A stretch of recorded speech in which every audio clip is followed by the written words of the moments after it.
Liebe Landsleute hier in Ontario und in Manitoba, dear friends of Germany, we're celebrating the 30th anniversary of the reunification of Germany on October 3rd, 1990. A very joyful day in difficult times. Under other circumstances, I would have hosted a big event for the German community in Ontario and our Canadian partners on this occasion. Unfortunately, this is not possible due to the pandemic. However, there are other ways to commemorate and to celebrate. The German Embassy hosted a webinar with former Prime Minister Brian Mulroney on October 2nd. There are flag raisings at the parliamentary buildings in Ontario and Manitoba, and in the spirit of solidarity, all German missions in Canada are reaching out to people affected gravely by the pandemic. Let me briefly look at the events in 1989 that eventually led to the fall of the wall. They could best be described as a peaceful revolution, an informal alliance of East German creatives and intellectuals, as well as members of the church and ordinary citizens, demanded democratic reforms. Peaceful demonstrations were organized in many East German cities, such as Leipzig and East Berlin. Tens of thousands of people joined in. Others decided to leave their homes and find their way into West Germany via neighboring states. These developments soon gained momentum. People flooded the streets, waving banners that demanded a public say in policymaking, while theater groups took the opportunity to perform politically charged satire. To quote former US President Barack Obama, "A change is brought about because ordinary people do extraordinary things." And this is exactly what happened there on the streets and public places in East Germany. The wind of change, to quote a famous song titled by the German rock band Scorpions, was tangible. It culminated in the fall of the Berlin Wall in November 1989. Germany's reunification did not happen all by a sudden. It was a process, yet it was still unexpected. And it needs to be credited to an admirable optimism that change could lead to the better, and to the belief in democratic values, solidarity, and common action. We learned to embrace change rather than fearing it. Here we are now, looking back at 3 decades of reforms, adjustments, and challenges. Most would say to the better, but not all Germans and Europeans seem to agree. The beginning of this year put the entire world to the test in an unprecedented way.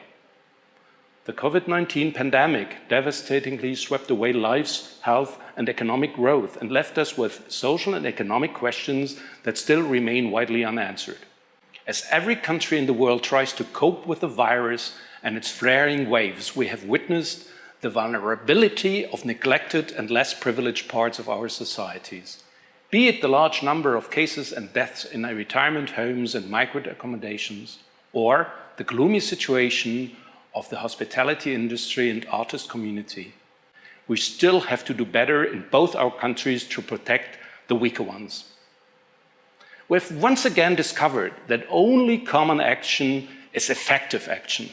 No one and no country first. This virus does not stop at borders, and it doesn't care which nationality, gender, skin color, or immigration status you have. What we have seen during the pandemic is once again the overarching power of solidarity in helping and reaching out for the benefit of a common goal. But we have also seen discussions about democratic values in this context. Our common values that were at the core of the protests in East Germany in November 1989.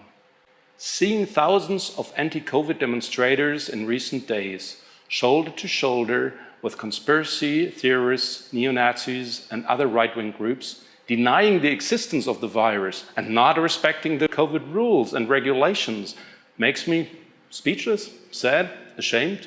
No, it makes me most of all angry and appalled. People who question whether wearing a face mask during a pandemic confines their democratic values have obviously never experienced a democracy in danger.